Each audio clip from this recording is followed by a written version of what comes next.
Capítulo 5. Uma preparação essencial. Quando seu navio entrou no porto de Liverpool, Inglaterra, Inez Knight, de 21 anos, avistou seu irmão mais velho William nas docas, esperando em meio a uma multidão de companheiros missionários. Era 22 de abril de 1898. Inez e sua companheira, Jenny Brimhall, estavam indo para a missão britânica como as primeiras mulheres solteiras designadas como missionárias da igreja. Tal como Will e outros elders, elas pregariam nas reuniões de rua e iriam de porta em porta divulgando o evangelho restaurado de Jesus Cristo. A decisão de chamar mulheres como missionárias foi em parte resultado da pregação de Elizabeth McCune no ano anterior. Depois de ver a repercussão da pregação de Elizabeth no público, o líder da missão, Joseph McMurray, escreveu ao presidente Woodruff: "Se várias mulheres brilhantes e inteligentes fossem chamadas para servir missão na Inglaterra", argumentou ele, "os resultados seriam excelentes." A primeira presidência concordou. Louisa Pratt, Susan Gates e outras mulheres casadas serviram uma missão bem-sucedida ao lado de seus respectivos maridos, embora sem um chamado oficial para a missão.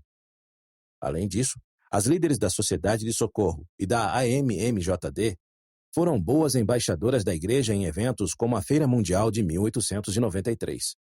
E muitas mulheres jovens e solteiras adquiriram experiência ensinando e liderando reuniões na AMMJD, o que as preparou para pregar a palavra de Deus.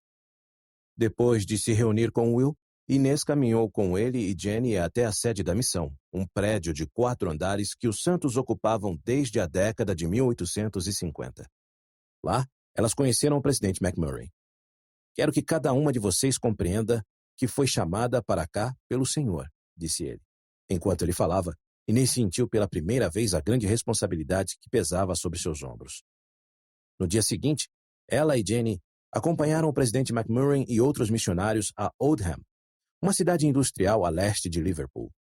À noite, formaram um círculo em uma esquina movimentada, fizeram uma oração e cantaram hinos até que uma grande multidão se juntou ao redor deles.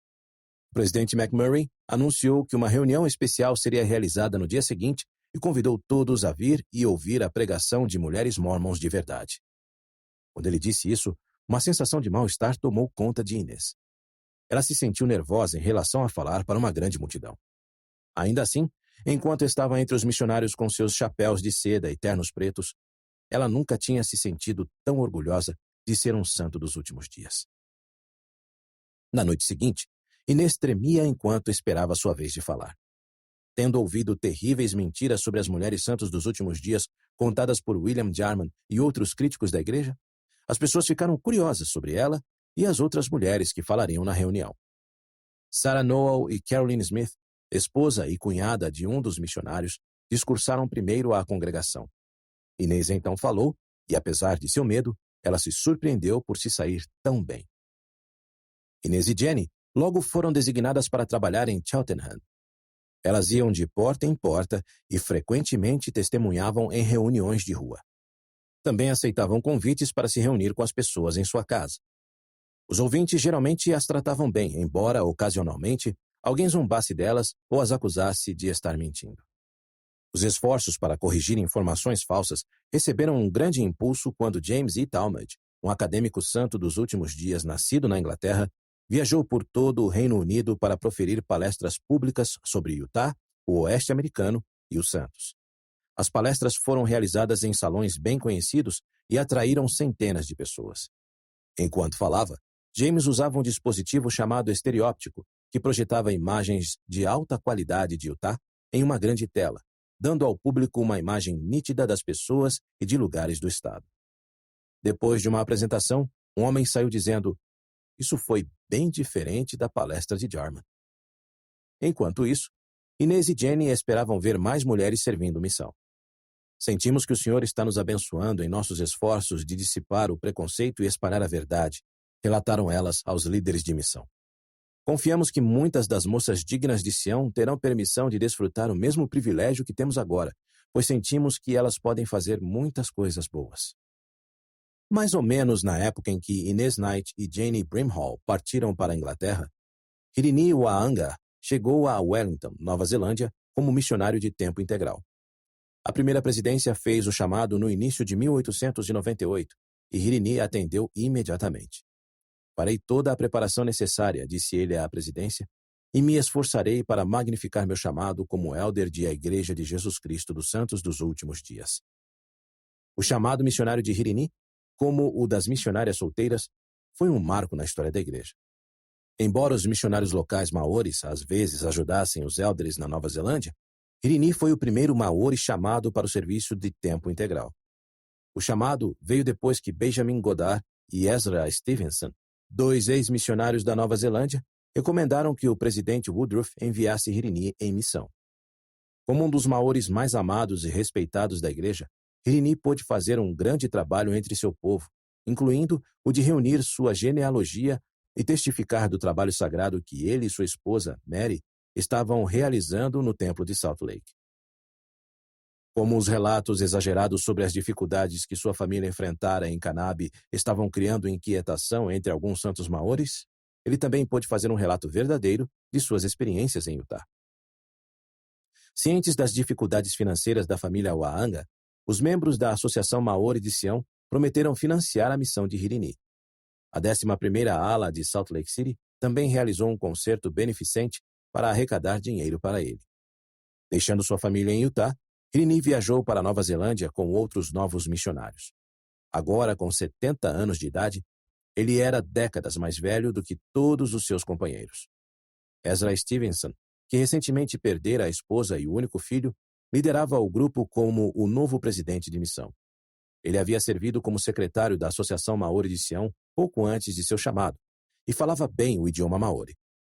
Nenhum dos outros novos missionários americanos sabia falar o idioma. No dia seguinte à chegada à Nova Zelândia, Hirini e seus companheiros participaram de uma conferência a cerca de 80 quilômetros a nordeste da cidade de Wellington. Sabendo que Hirini estaria lá, muitos santos maoris fizeram um esforço extra para comparecer.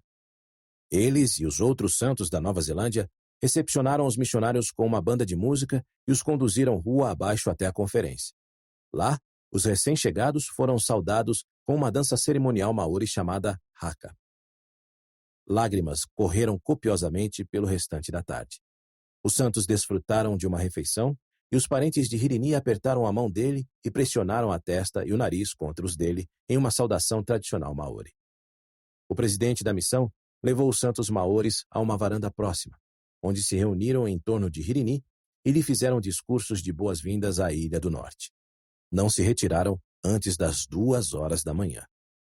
No dia seguinte, Hirini pregou aos santos sobre Joseph Smith, a autoridade do sacerdócio e o trabalho da Associação Maori de Sião.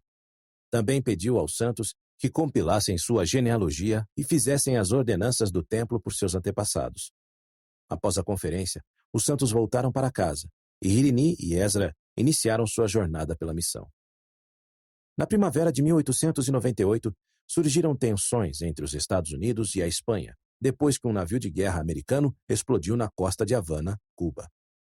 Os jornais culparam a Espanha pela explosão e publicaram histórias de partir o coração sobre a luta dos cubanos pela independência do domínio espanhol. Em todos os Estados Unidos, cidadãos indignados pediram ao Congresso que intervisse em nome de Cuba. Em Utah, os líderes da igreja estavam divididos sobre a guerra contra a Espanha. Além de equipar o batalhão Mormon para a Guerra Mexicano-Americana de 1846 a 1848, a igreja nunca incentivara os santos a se alistarem no exército durante conflitos armados. George Buchanan defendeu uma ação contra a Espanha, mas Joseph F. Smith lamentou a febre de guerra que assolava a nação. No Woman's Exponent, Emmeline Wells publicou artigos de apoio e oposição à guerra. Nenhum líder da igreja foi mais expressivo em sua oposição à guerra do que o apóstolo Brigham Young Jr. A missão do Evangelho é a paz, declarou ele em uma reunião no tabernáculo de Salt Lake. E os santos dos últimos dias devem se esforçar para gerá-la e mantê-la. Chamando o crescente conflito de um abismo cavado por homens sem inspiração, ele exortou os jovens santos a não se alistarem nas forças armadas. Sempre que surgiam controvérsias na igreja, Wilford Woodruff geralmente se voltava para seus conselheiros, George Buchanan e Joseph F. Smith, e perguntava: "Bem, irmãos, o que vocês acham disso?" Mas depois de saber o que Brigham Jr. dissera, o profeta rapidamente o censurou. A igreja havia restaurado recentemente seu relacionamento com os Estados Unidos, e o presidente Woodruff não queria que líderes importantes da igreja parecessem desleais à nação. Essas observações foram muito imprudentes e não deveriam ter sido feitas, disse ele. Agora somos parte da nação e temos a obrigação de fazer nossa parte com o restante dos cidadãos do governo. Os Estados Unidos declararam guerra à Espanha em 25 de abril de 1898, um dia após o discurso de Brigham Jr., e o Deseret Evening News publicou um editorial afirmando a lealdade dos santos aos Estados Unidos. Não são amantes da guerra, nem dados à sede de sangue. No entanto, eles estão fiel e firmemente com o nosso país e a favor dele em todas as causas justas, declarava o artigo. Logo, mais de 600 moradores de Utah se alistaram nas Forças Armadas dos Estados Unidos para lutar na guerra, que durou apenas alguns meses. Naquela época, a saúde de Wilford começou a piorar. E, no início de junho, George Buchanan sofreu um pequeno derrame. A convite de amigos da igreja na Califórnia, os dois viajaram para São Francisco na esperança de que o clima ameno os ajudasse a descansar e a se recuperar. Lá chegando, consultaram médicos, visitaram amigos e se reuniram com o ramo local dos santos. Em 29 de agosto, Wilford e George fizeram um passeio de carruagem por um parque que ficava à beira do Oceano Pacífico. Enquanto observavam as ondas do mar chegando e quebrando na costa, Wilford falou sobre sua época como missionário nos primeiros dias da igreja. Ele se lembrou de ter compartilhado o evangelho com seu pai e sua madrasta, que foram batizados pouco antes do nascimento de seu primeiro filho. Ele e George se conheceram 1 ano e meio depois. Wilford era um jovem apóstolo em sua primeira missão na Inglaterra. George era um garoto de 13 anos que gostava de livros. Agora, sentados lado a lado quase 60 anos depois, eles falavam do evangelho e da felicidade que ele lhes trouxera. Que trabalho maravilhoso tivemos, concordaram eles, em dar testemunho da obra de Deus. 3 dias depois, em 2 de setembro, George enviou um telegrama de São Francisco para Joseph F. Smith, em Salt Lake City.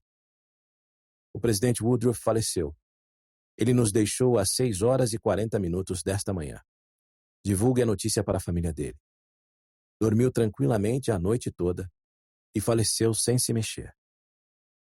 Lorenzo Snow estava em sua casa, no norte de Utah, quando soube do falecimento do profeta. Imediatamente pegou um trem para Salt Lake City, preocupado com o futuro. Como apóstolo sênior, ele sabia que provavelmente se tornaria o próximo presidente da igreja. 6 anos antes, na verdade, o presidente Woodruff havia falado a Lorenzo sobre a vontade do Senhor de que ele se tornasse o próximo profeta. Quando eu me for, quero que você, irmão Snow, não tarde em organizar a primeira presidência, disse ele. Tome George Buchanan e Joseph F. Smith como seus conselheiros. Eles são homens bons, sábios e experientes. Mas Lorenzo estava apreensivo em assumir o cargo, especialmente quando pensava na situação das finanças da igreja. Apesar dos esforços de Heber J. Grant e outros, a igreja ainda estava atolada em dívidas e algumas pessoas especulavam que ela devia pelo menos $1 milhão aos credores. O próprio Lorenzo temia que a dívida chegasse a 3 milhões. Nos dias que se seguiram à morte do presidente Woodruff, Lorenzo dirigiu os negócios da igreja como presidente do Quórum dos 12 Apóstolos. No entanto, ele se sentia profundamente inadequado. Em 9 de setembro, um dia após o funeral, Lorenzo se reuniu com os 12.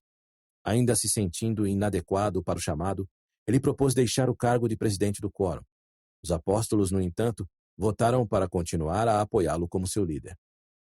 Certa noite, nessa época, Lorenzo buscou a vontade do Senhor no templo de Salt Lake. Ele se sentia deprimido e desanimado com suas novas responsabilidades. Depois de colocar as roupas do templo, suplicou ao Senhor que iluminasse sua mente. O Senhor respondeu à sua oração, manifestando claramente que Lorenzo precisava seguir o conselho do presidente Woodruff de reorganizar a primeira presidência imediatamente. George Buchanan e Joseph F. Smith seriam seus conselheiros. Lorenzo não contou a seus companheiros apóstolos sobre sua revelação. Em vez disso, esperou, aguardando que eles recebessem o mesmo testemunho espiritual sobre o que fazer. O quórum se reuniu novamente em 13 de setembro para conversar sobre as finanças da igreja. Com o falecimento do presidente Woodruff, a igreja não tinha mais um agente fiduciário para cuidar de seus negócios temporais. Os apóstolos sabiam que essa responsabilidade acabaria recaindo sobre o próximo presidente da igreja. Mas o quórum dos 12 apóstolos sempre havia esperado por mais de um ano antes de organizar uma nova primeira presidência. Por enquanto, eles precisavam autorizar alguém para cuidar dos negócios da igreja até que os santos apoiassem um novo presidente. Enquanto os apóstolos debatiam as soluções para o problema, Heber J. Grant e Francis Lyman sugeriram simplesmente organizar uma nova presidência. Se o senhor manifestar a você, presidente Snow, que é a coisa certa a fazer agora, disse Francis, estou preparado para votar não apenas em um agente fiduciário, mas também no presidente da igreja. Os outros apóstolos rapidamente aceitaram a ideia. Joseph F. Smith propôs que nomeassem Lorenzo como o novo presidente, e todos apoiaram a moção. Cabe a mim fazer o melhor que puder e confiar no Senhor, disse Lorenzo. Ele então contou aos apóstolos sobre a revelação que recebera no templo. Não mencionei esse assunto a ninguém, homem ou mulher, disse ele. Eu queria ver se o mesmo Espírito que o Senhor manifestou a mim estava com vocês. Agora que os apóstolos haviam recebido o testemunho, Lorenzo estava pronto para aceitar o chamado do Senhor para servir como novo presidente da igreja. Um mês depois, na Conferência Geral de outubro de 1898, os santos apoiaram Lorenzo Snow, George Kilcannon e Joseph F. Smith como a nova primeira presidência. O presidente Snow fez da reparação da situação financeira da igreja sua primeira prioridade como presidente. Executou um plano aprovado por Wilford Woodruff antes de sua morte, referente à venda de títulos de longo prazo com juros baixos para ajudar a cobrir as despesas imediatas da igreja. Organizou um comitê de auditoria para avaliar as finanças da igreja e instituiu um novo sistema de contabilidade. Também procurou gerar novas receitas, fazendo com que a igreja tomasse posse total do Deseret News, que antes estava em mãos privadas. Esses esforços melhoraram a situação financeira da igreja, mas nada disso foi suficiente. Na Conferência Geral de abril de 1899, o presidente Snow e outros líderes da igreja pregaram sobre o dízimo, uma lei que os santos não haviam cumprido diligentemente desde que o governo confiscara um número significativo de propriedades e bens da igreja, mais de uma década antes. O profeta também aconselhou os santos a não contrair dívidas. Usem seus chapéus velhos até que tenham condições de comprar um novo, disse ele. Seu vizinho talvez possa comprar um piano para a família, mas esperem até que vocês tenham como pagar antes de comprar um. Também instruiu os líderes locais a gastar os fundos da igreja com sabedoria. Pode haver circunstâncias que justificariam o nosso endividamento, mas são comparativamente poucas, disse ele. Via de regra, está errado. Certa manhã, no início de maio, o presidente Snow estava sentado na cama quando seu filho Leroy entrou no quarto. Leroy acabara de retornar de uma missão na Alemanha e trabalhava como secretário pessoal de seu pai. O profeta o cumprimentou e anunciou: Estou indo para St. George. Leroy ficou surpreso. St. George ficava no extremo sudoeste do estado, a 500 quilômetros de distância. Para chegar lá, eles teriam que pegar o trem até o ponto mais ao sul possível e então percorrer o restante do caminho de carruagem. Seria uma viagem longa e árdua para um homem de 85 anos. Partiram no final daquele mês, viajando com vários amigos e líderes da igreja. Quando chegaram a St. George, empoeirados e cansados da viagem, foram à casa do presidente da estaca, Daniel MacArthur, onde passariam a noite. Curioso, o presidente da estaca perguntou por que eles tinham ido para lá. Bem, disse o presidente Snow, não sei por que viemos a St. George. Sei apenas que o Espírito nos disse para virmos. No dia seguinte, 17 de maio, o profeta se reuniu com os santos no tabernáculo de St. George, um prédio de arenito vermelho que ficava a vários quarteirões a noroeste do templo. Ele estivera inquieto na noite anterior, mas parecia forte e alerta enquanto esperava o início da reunião. Foi o primeiro a discursar, e quando se levantou para falar aos santos, sua voz era bem clara. Mal podemos expressar o motivo pelo qual viemos, disse ele, mas presumo que o senhor terá algo a nos dizer. Ele não ia a St. George havia 13 anos, e falou sobre como ficara contente de ver os santos da cidade colocando o reino de Deus acima da busca por riquezas. Ele os exortou a escutar a voz do Espírito e a dar ouvidos às suas palavras.